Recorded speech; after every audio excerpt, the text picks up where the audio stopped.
I remember my mom saying, if you don't stop acting this way, you're not going to go to your friend's birthday party. And I was like, okay, yeah. And I went to the bathroom and I'm staring in the mirror and I'm like, hey, you have to stop. You can do this. It's fine. And then I walked out of the bathroom and completely blew up. And I remember thinking, like, what is wrong with you? You know, this isn't right. And I just had no control over it. Welcome to Hope to Recharge podcast. Thank you for joining me here again today. Every week we meet here to break the stigma around mental health and to bring you insight and inspiration and lots of practical tips from personal stories or professionals around the world that share how they turn their journey of mental health into healing or to thriving. Together we will break the stigma one story at a time. In mental health, together is always better. Thank you for joining me here today. I'm your host, Matana. Let's get started.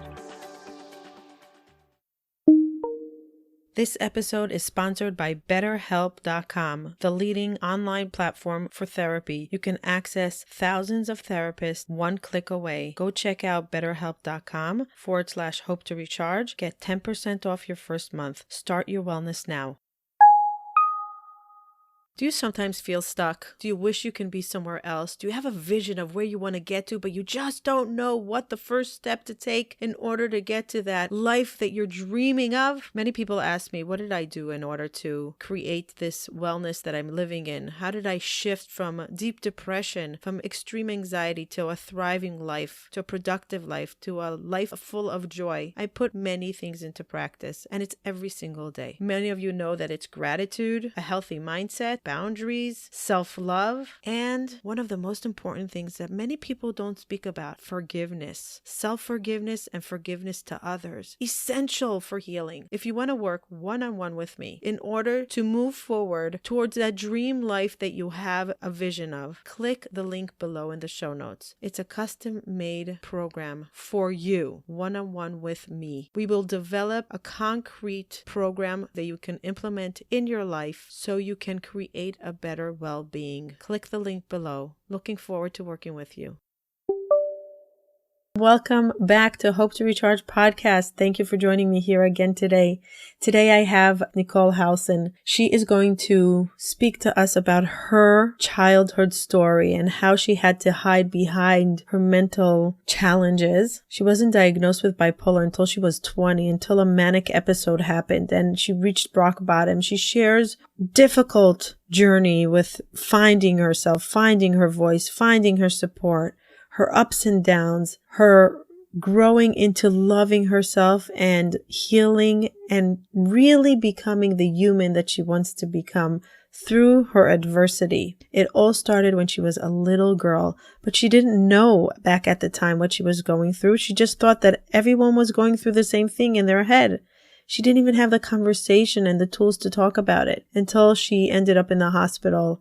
And she just decided to make changes in her life. I think you're going to really enjoy and gain from this conversation. If you know anyone that is struggling with mental health in youth, teens, adolescents, share this episode with them. You might save a life. You might give courage to someone that is struggling to reach out to help, to look into their struggles, and to gain their life back through healing. Enjoy this podcast and thank you again for tuning in to Hope to Recharge.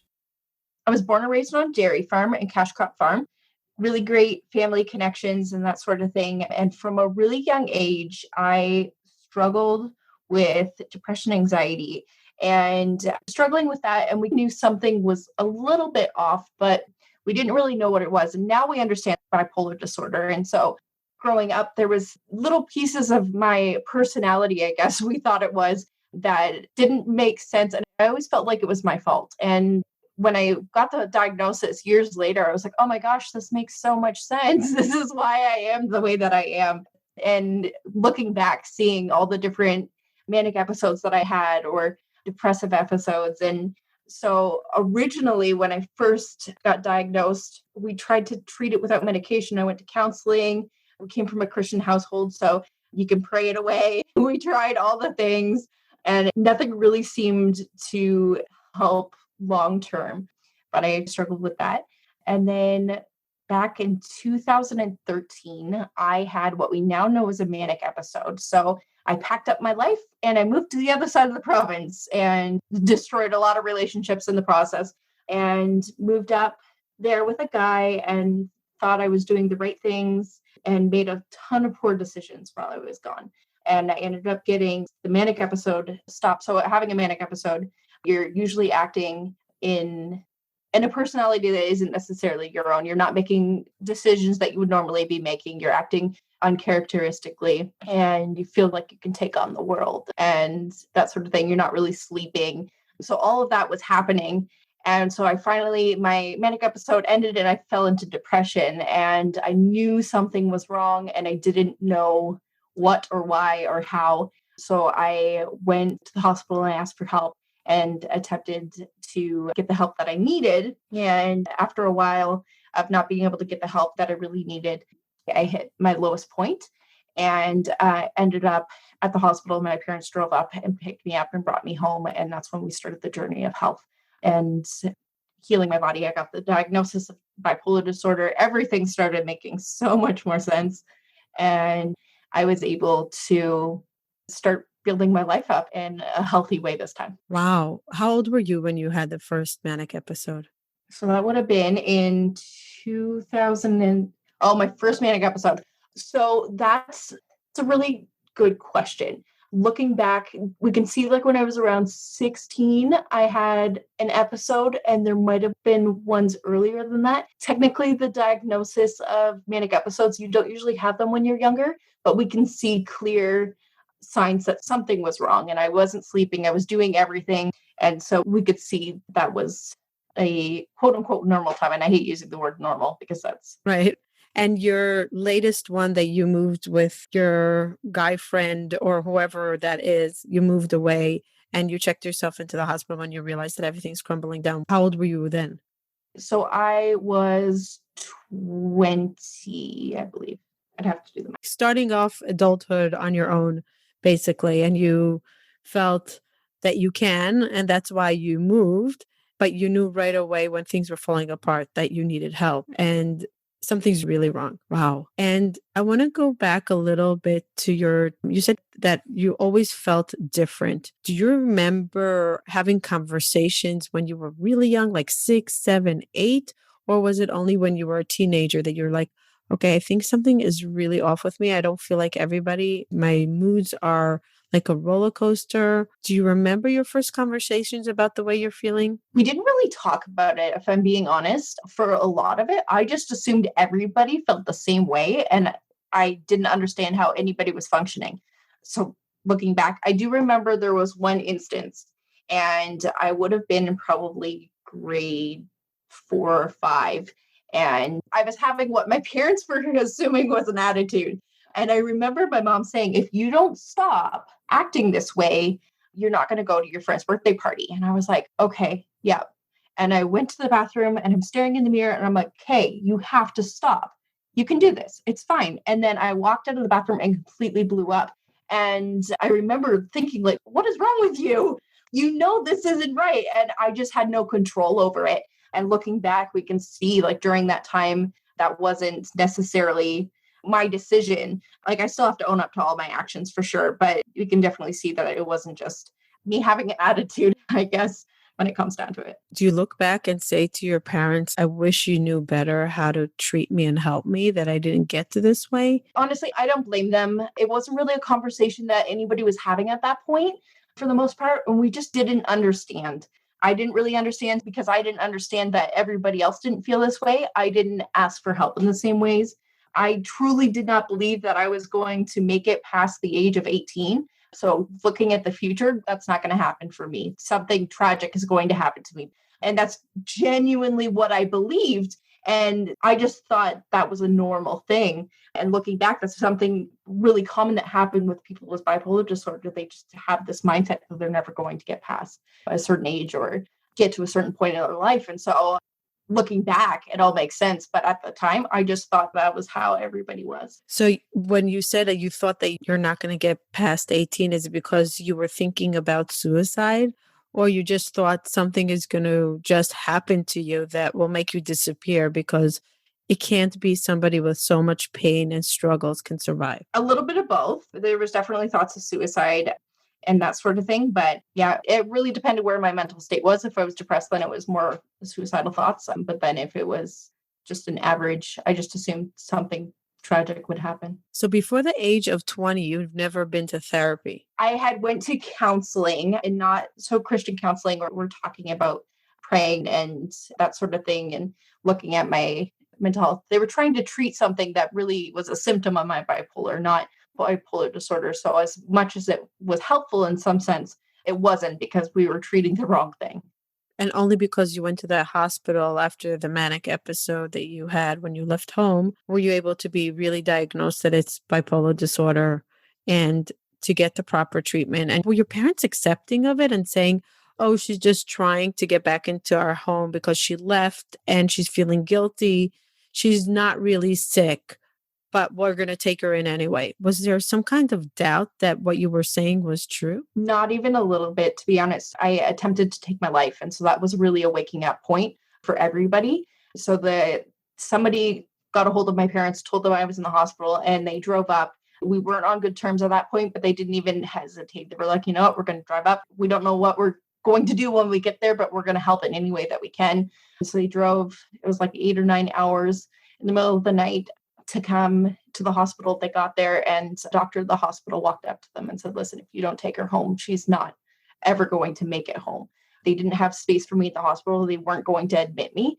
And they knew I needed help, but there was nothing they could really do for me at that hospital. So my parents packed up my room at the house I was living at, and we drove home and we started the journey. They brought me to the hospital here. I saw a crisis worker and got the diagnosis of bipolar. Why was the hospital where you were not able to treat you? Was it like a lack of space in hospital for treating mental illness? That is something I wish I knew. I never really did ask. I wasn't in a place where I could ask. Looking back, I went in probably 10 to 20 times saying, I'm not safe. I'm not going to be okay. I need help. And they sent me home every single time. I went in, I looked at the crisis worker in the eye and said, listen, if you don't help me, I'm going home and I'm making a really bad decision. I know it is, but I don't know what else to do. And they sent me home anyway. So I attempted the first time and they released me the next morning. And so that night they attempted a second time. And that's when my parents were notified and they came and got me. That's really a broken system. It really is. I wish I could fix it. And that's part of the reason why I'm so vocal about my mental health and my story and trying to educate people and understand. Not every place is like that. I'm not sure what the situation was with the hospital, but somewhere, some way it's broken and it never should have happened. Yeah. Do you feel like they didn't believe you, or they were just saying, you know what, it's her choice. We don't have room or the doctors to help her? I could have been a little bit of both. I was at college. A lot of it was chalking it up to, okay, she's in college, she's overstressed, she's not sleeping properly because she's in school. And they just chalked it up to me being a college student. And I didn't have any support system, which can factor into that as well. But at some point, when somebody's now, this is it, you should probably take them seriously. So I just don't think that they had the people there to help. And the doctor said to my parents, if you don't take her home, like, she's not going to get the help here. And so he knew that I needed help. I think he trusted that I needed help. They just weren't going to be able to help me there. You know what? I want to just touch upon this a little bit because it takes a lot of courage to go to a hospital and say, I need help. The amount of time you must have thought in your mind, should I go, should I not go? I know from people that I work with, one of their biggest fear is, what if I go and they lock me up? What if I go and they'll reject me? What if I go and they'll never let me out? What if I go and I'll become worse? And what if I go and it's really scary there and I'm really not as bad as others there and I'm going to be very lonely and I won't have, there's so many of the what if, because we don't know what's going to be on the other side. When you come to the hospital, you don't know how you're going to get treated. And so many people are living in fears. Should I go to the hospital? Should I ask for help? Should I put myself out there? And can you imagine, you put yourself out there, you get the courage to go out to say, I need help. And they're like, I'm sorry, we can't help you, go home. Why would anybody even look for help if that's the way? It's really unusual that most times hospital, maybe if there's a doctor that's referring, or maybe the situation should be somebody else besides you, like a doctor or a therapist, somebody that can come with you to help the process. But there's so many people like you that had no one but themselves. Yeah. I just recently, in the last week, I saw a video on TikTok of somebody who went to the hospital, they asked for help, and they were told they were not sick enough to get the help that they needed, and they were sent home. Do you think it's Canada more than America? That was in America. Oh, wow. So I think it's something that a lot of people, I know that if I'm in a really bad place, if I show up with my hair and makeup done, they don't take me seriously. I will literally wash my makeup off before I go in. And I work from home. I have meetings during the day and that sort of thing. So I might look put together because I run a business, but that doesn't necessarily mean that I am put together. And so knowing that, it is definitely a broken system and something that we have to work on for sure. It's really scary and concerning because we talk about mental health and reaching out for help, and don't be afraid to go for help and show your vulnerability. And at the end of the day, if you don't feel safe reaching out, that's really concerning. Like, it's really not okay. Obviously, every story is different, but what I would tell people that if you do have someone that can guide you, a therapist, a mentor, a friend, a parent, a cousin, a neighbor, a colleague, maybe it would be better if there was somebody shadowing to help. This way they don't feel like it's crying wolf kind of thing. Yeah, I think it helps to have an advocate in some way. I know my mom for the longest time came to my appointments with me, especially because I have this tendency to be like, no, everything's good. And my mom's like, it's really not. She was having panic attacks last night. She's not okay. And so having somebody there to advocate or just take things personally. I've went in with other people and advocated for them and said, listen, this is what they're going through. They need help and we're not leaving here until we get the help that we need. So it's not a fun thing necessarily that we do, but I think if you can find somebody who can support you and speak for you when you can't fight for yourself, it's really helpful. Nichole, what was it like being a teenager? Was it lonely? Was it fun? Was it depressing? Can you go back to that time, but between, let's say, 14 till 18 or even 20? Yeah, so I was bullied quite a bit growing up, so that I felt very lonely. I had a handful of friends that came and went, but I did feel very disconnected. I tended to get along with people that were much, much older than myself and hung out more with adults. I remember lunchtime at school, I would go hang out with teachers that were in the classroom instead of my own age for the most part. And I just hid from people. So I was really lonely, and depression was a big factor, that and self-harm and that sort of thing. I just felt really disconnected from everybody else. So how did you get through the days? One day at a time. I remember I used to ask my mom every single night. I would come home and I'd be crying and I'd just be like, will you please homeschool me? And I just didn't want to be there. I didn't want to go there anymore. And it just wasn't something that we could do at that point. So I had to tough it out. Do you know what it was? Was it a fear of being bullied, or was it like just not feeling belonging and like aching through every day? Or was it a fatigue and tiredness and just walking in a cloud and you just rather stay in bed? I guess a little bit of all of that. The fear of being bullied was big. I had a lot of social anxiety.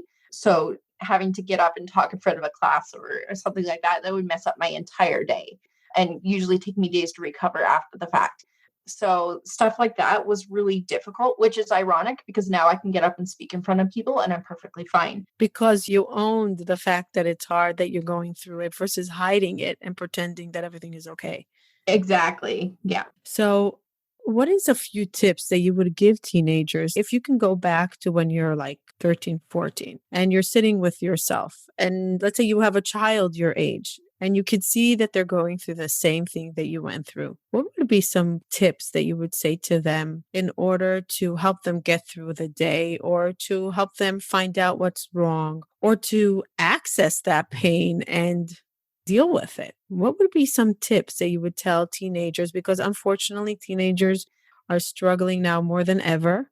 What boundaries, what self care, what can you give them as advice that you wish someone gave you then? Yeah, honestly, I think having a conversation about it is really great. I remember we had a speaker come into high school and he was talking about mental health and self-harm. And he said something, and he said that talking about won't cause it to happen. And I thought that was interesting because I think a lot of times we think about, if we're talking about depression or anxiety or self-harm, it's going to immediately mean that somebody who's completely healthy is going to deal with it. In actual fact, all it does is brings to light the people who are struggling. And it's not causing it, it's helping them. Being less afraid to talk about it is really important. I spend a lot of time talking about it and trying to educate as I can about it, asking for help. And by having a conversation about it, then we can support people who might not actually understand what's happening or why your situation is the way it is. So communicating with people, educating yourself, and then advocating for yourself as much as you can, asking for help, that sort of thing. From a social media standpoint, protecting yourself online, I was lucky in the sense that I wasn't on social media while I was in high school. So at least the bullying stopped when I got home. But I know that's not the situation for a lot of people, or they're influenced by the social media and it's affecting their mental health. So there's tons of different boundaries and that sort of thing that I have in place for myself as a 27-year-old, how I use social media to protect my mental health. And I think a lot of those things can be transferred to somebody who's a teenager as well. I want to talk about social media a little bit. I know that there's a new Netflix show that people asked me to watch. Do you know the name of that Netflix show about social media and how it affects us? I think it's called The Social Dilemma. Maybe, yeah. It just came out, right? And everybody's, did you watch it? Did you watch it? I don't have Netflix and I don't really watch anything. I don't have TV. I don't have Hulu. I don't have Netflix, but I think I'm going to watch it because it's important not only for teenagers, but for adults as well. And for adults to understand their children. And if the social media is more something that takes over our mind and there's real bullying or it's self-destruction, what do you think? It can be both for sure. I have had trolls or people bullying me at 23 to 27. And I remember the first time somebody called me fat online and it was just a random person. Is that true? Yeah. And I cried. Someone would do that? It happens all the time. Oh my God. I'm so naive. Here's my naive shock. People call someone fat online because they want to on purpose hurt them? Yes. Teenagers or adults? Both. Oh my goodness. Knowing this, we have to deal with it. And so somebody told me that the people who are leaving comments like that, it's because they're intimidated by you or they're jealous. It makes you feel good when you bring somebody else down. Exactly. So knowing that, I was like, okay, but it still really hurt. It's awful. Within the last 12 months, I had somebody call me a hippo and I laughed so hard when I read the comment because I was like, this is so random. And I made a TikTok about it and I just addressed it. I was like, you guys, first of all, this is not appropriate. You should not be calling people names and that sort of thing. But like your words aren't going to hurt me. And it happens. I see this all the time on people's videos of teenagers tearing each other down or even adults tearing each other down. And it's just awful. And so it's definitely something we got to protect ourselves from. Wow. I didn't realize. I know that I spoke to a teacher and she was telling me how social media, there's so much bullying. And I guess I'm really living in a very small bubble of my own social media that I never encountered bullying on social media. I've encountered plenty of bullying in life, not only social bullying, but there's also, I come from a religious background, and there's also religious bullying. And I encountered a lot of that growing up. And it's very hard to heal from that. But I think there's also a mental health bullying that we're afraid if we tell people that we're struggling with depression, with mania, with panic attacks, with whatever we're struggling with, whatever it is, we're diagnosed with anorexia, bulimia, bipolar, you name it. We're afraid to say it because we'll be bullied. Yeah. So how are we going to inspire teenagers to reach out to help if the fear is so strong? Yeah. You don't have to be vocal on social media about your mental health. I choose to because I know it's helping other people. And so if I get somebody trying to tear me down because of my mental health, and it's happened a handful of times, but usually for the most part, I get a lot of support back and a lot of people thanking me or messages saying, hey, my sister, my mom, my aunt, my cousin struggles with this just like you do. Thank you so much. I now understand what they're going through. So the positives outweigh the negatives. It doesn't necessarily mean you have to, but surround yourself with people that are uplifting versus people that are constantly tearing down. I've unfriended people because they just toxic. They're making jokes that I don't approve of. I've addressed jokes that have happened in the past. I had somebody reach out to me and said, "Oh my gosh, I had no idea that was offensive to somebody with bipolar disorder." And I was like, "Hey, I'm not mad at you. This is what it is. And what you're saying, these words actually affect people." And so I try to educate as much as possible. But the people that continue to do those things, I just remove them from my friends list, or I block them or unfollow them, or whatever I need to do to make sure that the people and the things that I am seeing on social media are uplifting and helping me versus that tearing me down. It's such an important point you're bringing up, and I want to highlight it a little bit. I speak about this with people that approach me and ask me, what did you do to heal? What am I supposed to do? What am I doing wrong? Why am I not healing? And I say we can hire staff to heal us, to help us heal. We can have a therapist, a psychiatrist, medication. We could have a spiritual healer. We can have whatever. We can have a team, right? Endless amount of people that can help us heal. But if we don't create boundaries in our lives to make sure that the people that in our close network are people that inspire us, are there for us, cheering for us, inspiring us to continue, and are filling us up with positive energy, because our energy can get depleted so fast. We need to make sure that is the number one thing we do before we hire staff to help us, right? Because these things are what we do for ourselves. This is where we interfere and say, okay, fine, this is not the way I'm willing to be spoken to. You're no longer in my circle. You do not bring any value into my life. And sometimes these things are the hardest things to do, is disconnect from people that we're so used to be connected to. It could be family members. It could be best friends that we thought they were our best friends, but we realized they really were not good for us. And how to choose ourselves and say, okay, a new chapter of healing is opening. And part of that is creating boundaries. Who am I going to speak to? Where am I hanging out? Who am I listening to? Who am I choosing to have conversations with? Exactly. And it's so important. And it's very hard to do as a teenager. I wish someone taught me this when I was young, because I went through so much pain because I didn't know this. I was a big people pleaser, and I thought, oh, I'll just be the one that swallows everything. And only after my mental breakdown did I realize that the boundaries was the number one thing that I will need in order to move forward with my recovery. And with social media, we have to be really careful to make sure we're looking at the right things that inspire us, to reply or to not even read things that we know that are going to be toxic for our mind. Because one sentence from one person can break us after we work so hard to heal.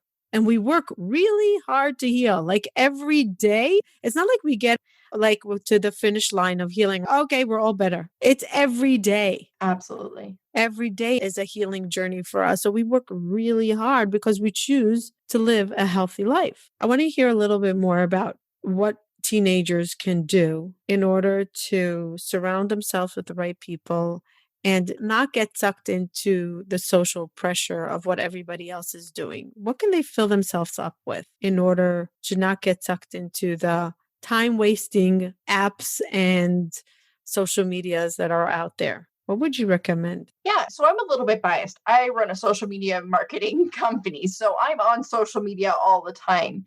But what's different about my social experience versus somebody else, even my mom, who's not really that much into social media, is I'm really selective over who I follow on social media. So I only follow people that make me feel good. And if I start getting a negative feeling from you, or I see your content and I start to dread what's coming next, I just unfollow. There's been times, especially on Facebook, which I think teenagers, for the most part, they're not there, or even on Instagram, you can mute people so you don't see their content anymore. So if you have that family member or that person that it's going to cause a lot of problems if you just outright unfollow them and you don't want to have to deal with that, you can just mute their content. And so that way you just don't see it anymore. And that's a really great way to keep that surface relationship, if it makes sense, while also protecting yourself and what you're seeing online. So one of the things I see all the time is people are like, oh, social media is so negative. Everything I see is negative. The way the algorithm works is it's based off of what you are engaging with and what you're looking at. So if everything is negative, then we got to change what you're looking at, what you're engaging with. Wow, what a good point you're making. Wow, great point. Go through and follow the people and the things that are uplifting. Go look for good feeling quote accounts on Instagram. Follow those and engage with those. And that's what you're going to start seeing more of. And then over time, you're going to create this safe space for yourself that going on social media is going to be like, oh, okay, this is a good break versus, oh my gosh, I'm dreading to see what drama is happening today. I don't see anything about politics or negative news stories or anything like that because it's not something that I look at on social media. So I just don't see it, which is fantastic. And if I do see it, I mute it and then it's gone. So I can keep myself in a healthy mental space on social media. And it's so easy to do once you get started, it becomes second nature for you. Wow, what a great idea. When you say mute it, what does that mean? Explain like technically what that means. Yeah, so there's a little button that you can select on Instagram. Go to the account and hit the three dots, I believe it is, and it'll come up and say mute story and post, and so you can just mute them.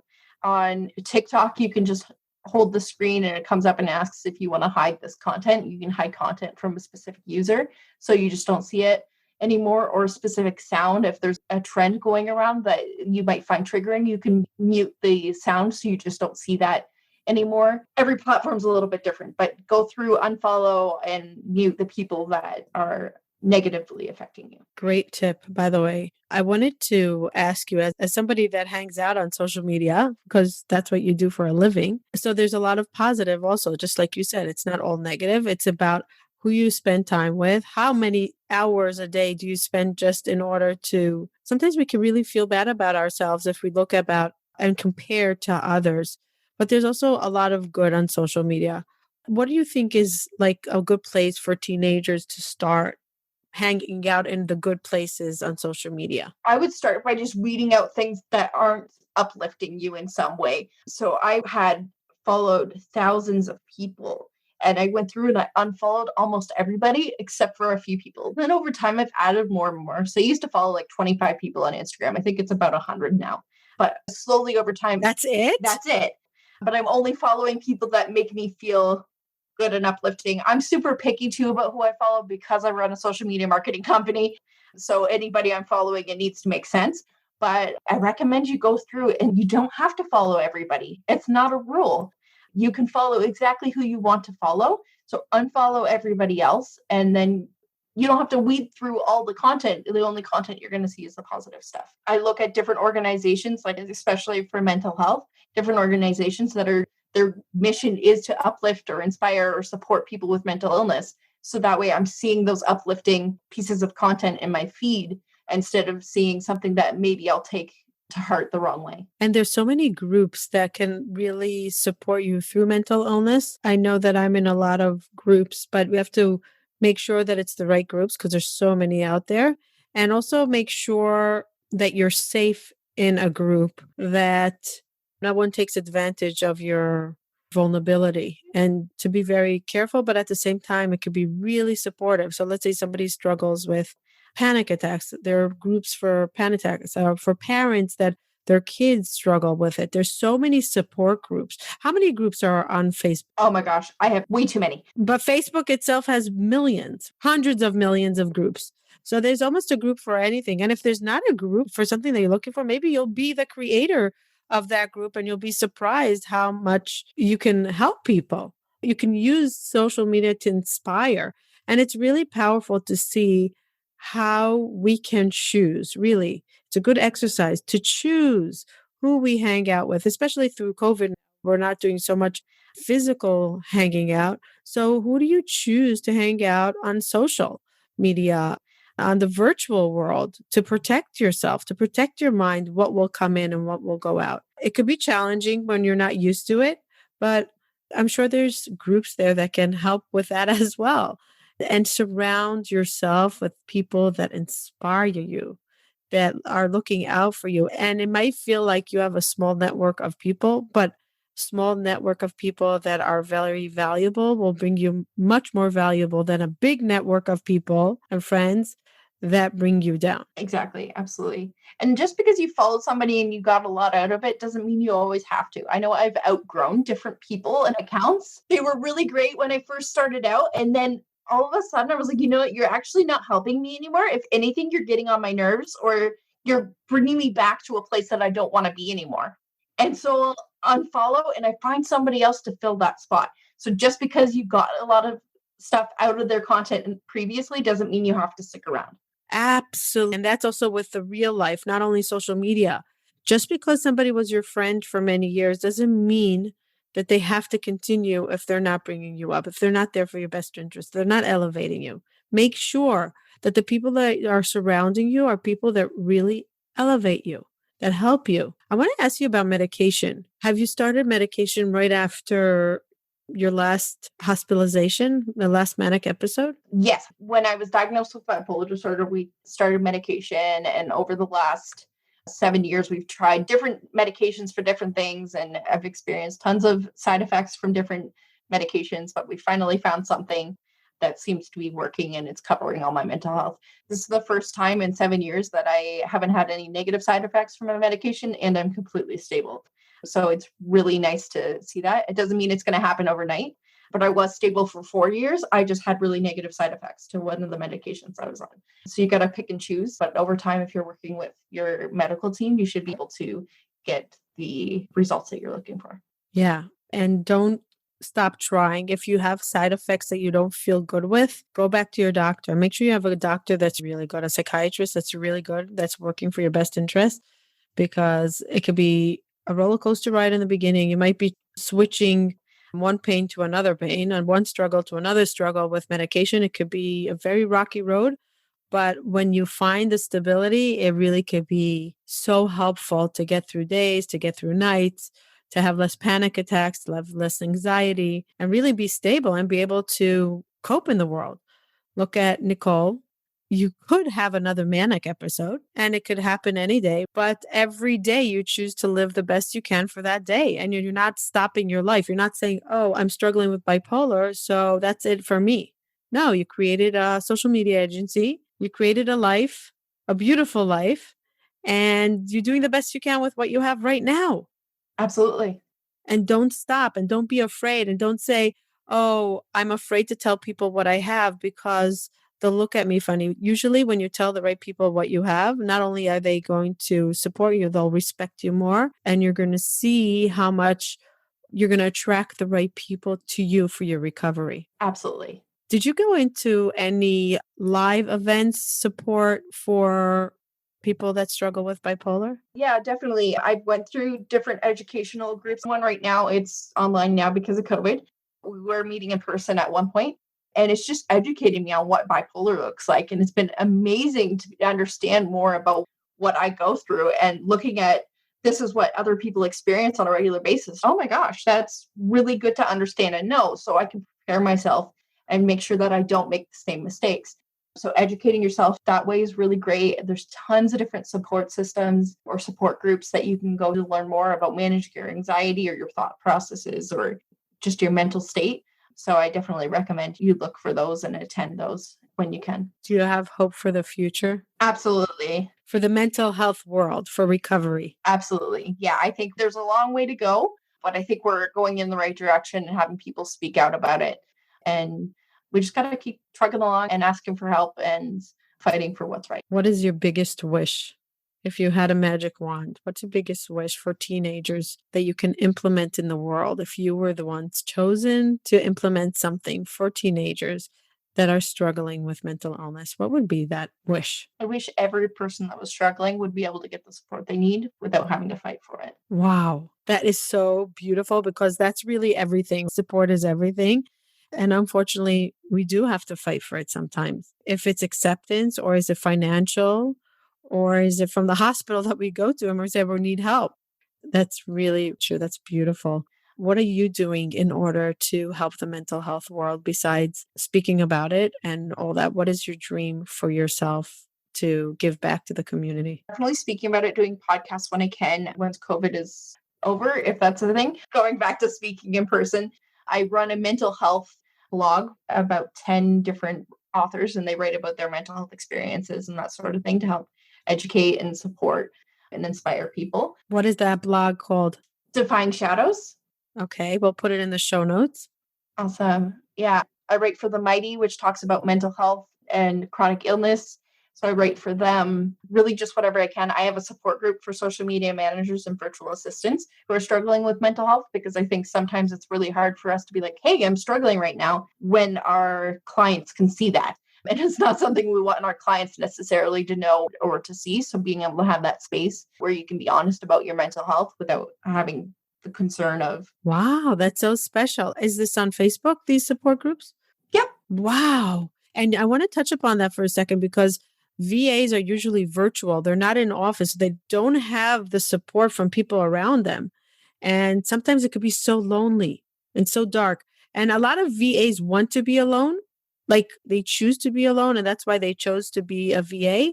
But at the same time, they're not getting the support that they need from exterior people. So what you're doing is so important. Thank you. Do you want to send me all the links to these groups that if anybody listens and they want to join? Absolutely. That would be great. And what is your social media agency called? It's AIM Social Media Marketing.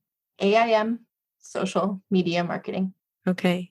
And what do you love doing in social media? What's your favorite thing that you could sit all day and do? Oh my gosh, there's so many things. I think being able to implement has been really fun the last little bit. Once we have the strategy and everything in place, and just seeing things fall into place, building their audiences and that sort of thing, and you see the numbers grow. I just like being able to support our clients and help them reach their mission. Nice. What kind of industries do you work with? Almost all of them. There are some exceptions, but we've worked with everything from like restoration companies to other social media managers that need help and support, nonprofits. The list kind of goes on, financial advisors, really whoever needs social media help and has a mission that they want to put out there. What made you go into it? My mental health. I needed a job that I could do from home when I was first diagnosed, because I wasn't in a position where I could work a 9 to 5. So I started my business instead, which ironically, I work more hours now than I would if I got a 9 to 5, but it's working on my terms, on my schedule. I can take a break when I need it. And it's the best thing that I could have done for myself at the time. Did you know social media so well, or did you have to learn it? So I'd taken a social media marketing class in college. So I did know a little bit and I knew the basics. And then over time, as I got more experienced, I just grew my business. That's beautiful. What a story of courage, of excitement, of roller coaster rides, and of real success. You're so young and you went through so much in life that some people don't go through in a lifetime. Yeah. Do you have siblings? I do. Yeah, I have 3 siblings. Okay. Do you all live together? We do. Nice. Is there anything you would like to share before we say goodbye? I guess I've just don't give up. I know that seems like such a cliche thing, but I know so many times I was, I'm done fighting. And then I get another little spark of hope and fight. So if you need that spark of hope, this is it. And keep fighting, keep asking for help. There is help out there. We just have to get it for you. I usually ask my last question, what does hope mean to you? And you just answered it with not even knowing that. Keep fighting, because there's always a spark.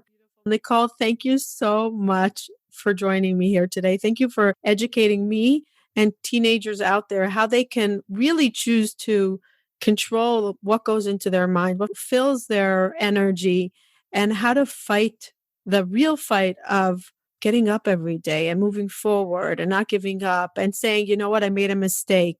I was wrong. I need help. And being an image of courage for others to say, you know what, she's 27. Maybe somebody's going to listen to this and say, I'm 15, 16, 17. Oh, I can get there. I just need to do the work. I need to find the right support. I need to surround myself with the right people. I need to filter some people out of my social media and out of my life.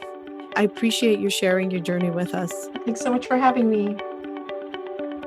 Thank you for listening till the end. We highly appreciate all of our listeners. And Mental Health Together is better. You being here means a tremendous amount to us. If you enjoyed this episode and you would like some extra boost of information and inspiration that is not on the podcast, you can go to our website, hopetorecharge.com. There's some premium content that for the cost of a cup of coffee, you can download some amazing information that will help you, a tool that will guide you through life. So don't skip a beat. Don't hesitate. Go to hopetorecharge.com and see what other offerings we have there for your mental health well-being. Thank you for joining us. And remember, if you enjoyed this and you want to say thank you, the best way of gratitude will be by you leaving a review or a comment or sharing this with a loved one. There is no greater form of gratitude for us. Thank you. Bye till next time.